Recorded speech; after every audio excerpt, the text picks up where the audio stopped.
अस्सलामुअलैकुम, welcome back to my channel. This is Biya Khan. कैसे हैं आप सब लोग? और मेरी तरफ से आप सबको ईद मुबारक। और ये था थर्ड ईद का व्लॉग, क्योंकि फ़र्स्ट और सेकंड ईद पर मैंने कुछ शूट नहीं किया था क्योंकि मैं कहीं गई नहीं थी। तो थर्ड ईद पर ही मैं गई थी अपनी नानी के घर पर और अपने मामूओं के घर, तो इसलिए मैंने वहीं पर ही उसी का व्लॉग शूट किया। तो ये ड्रेस मैंने वेयर किया था और ये शर्ट मैंने ली थी जेड रोड से, और ये जो पर्स है ये मुझे मेरी फ्रेंड ने गिफ्ट किया था।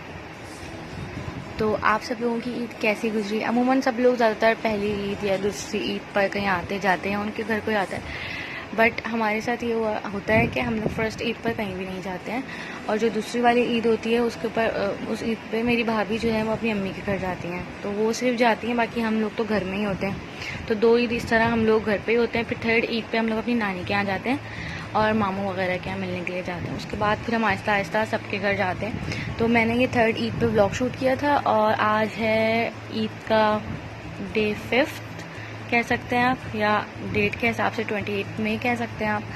तो आज मैं इसका वॉइस ओवर कर रही हूँ। और फोर्थ ईद का भी मैंने ब्लॉग शूट किया था, जब भी हम लोग गए थे अपने एक रिलेटिव फुप्पो वगैरह के घर गए थे, ताया अबू के घर, तो मैंने वहाँ का भी शूट किया था। इंशाल्लाह उसके बाद इस ब्लॉग के बाद मैं आप लोगों के साथ वो वाला ब्लॉग शेयर करूँगी।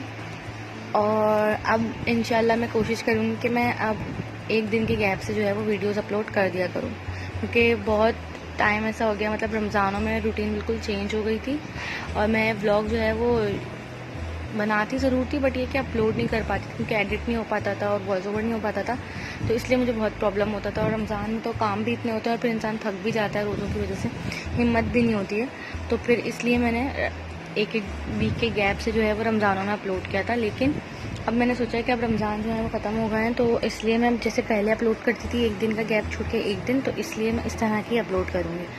खैर, यहाँ पर अब हम आ गए अपने दूसरे वाले मामू के घर। पहले हम बड़े वाले मामू के घर थे, मेरे 3 मामू हैं, पहले हम उनके घर पे थे, और अभी हम बीच वाले मामू हैं उनके घर पर थे।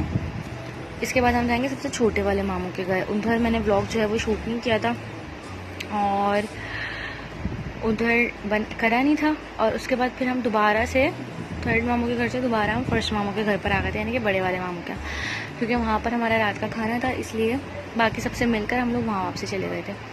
और नानी भी जो है वो बड़े वाले मामू के पास ही रहती हैं, तो जाहिर सी बात है फिर वहीं वापसी जाना था। तो बस यही ईद की सारी सौगातें हैं जो होता है, रिफ्रेशमेंट वगैरह जो आप लोगों को दी जाती हैं, वो सब कुछ है। फिर हम ही वापसी आ गए थे, मतलब व्लॉग इतना जल्दी जल्दी कुछ होता ही नहीं है दिखाने के लिए कोई ऐसी चीज़ ना, तो बस यही होता है कि आप आए, खाए, हम बैठे। फिर ये रात का हम लोग खाना खा रहे थे वहाँ पर, और भी रिलेटिव्स वगैरह आए हुए थे वहाँ पर, सब लोग थे। तो बस यही मैंने अपना ब्लॉग शूट किया था।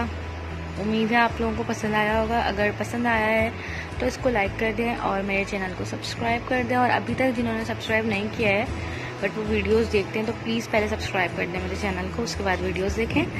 और उसके अलावा अपना बहुत सारा ख्याल रखें और दुआओं में याद रखें।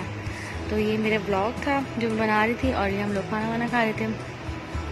रात का टाइम हो गया था वहाँ पर, तकरीबन हम लोग आए थे घर पर 11 या 11:30 बजे के टाइम आए थे हम लोग घर ना वापसी। जाहिर सी बात है ऐसी फैमिली गैदरिंग में तो टाइम इतना हो ही जाता है, क्योंकि मेरे मामू की माशाल्लाह बड़ी फैमिली है, फिर उनकी बेटे, उनकी बहू हैं, और उनकी बेटियां भी आई हुई थी, फिर नानी भी थी, फिर दूसरे वाले मामू के घर से भी बच्चे आए, मतलब उनके बच्चे आए हुए थे, तो इसलिए भी इतने सारे कज़न्स होते हैं ना, तो फिर और वैसे भी फैमिली गैदरिंग में तो टाइम हो ही जाता है, मतलब 11:30 तो बहुत कम टाइम है, इससे भी ज़्यादा टाइम हो जाता है लोगों के घर में। तो यहाँ मैंने खाना खाया था और बस फिर हम लोग घर के लिए निकल गए थे। तो यहाँ हम लोग हैं सब, घर आ रहे थे, अंधेरा इतना हो रहा था। और ये परिवेश मैडम है। तो प्लीज़ मेरे चैनल को सब्सक्राइब कर लें और इंस्टाग्राम पे मुझे फॉलो कर लें। इंस्टाग्राम की डिटेल डिस्क्रिप्शन बॉक्स में होगी, वहाँ मैं उसका लिंक डाल दूँगी, और डला हुआ होता है वहाँ पर, आप जो है वो इस पर क्लिक करके मुझे वहाँ पर फॉलो कर लें। और अगर कोई भी क्यूरी है तो आप मुझे कमेंट करके लाजमी पूछ सकते हैं किसी भी हवाले से। मैं कोशिश करूँगी कि ब्यूटी रिलेटेड प्रोडक्ट के भी अब रिव्यूज़ डाल दूँ। तो इंशाल्लाह बहुत जल्द मिलते हैं नेक्स्ट वीडियो में। अल्लाह हाफ़िज़।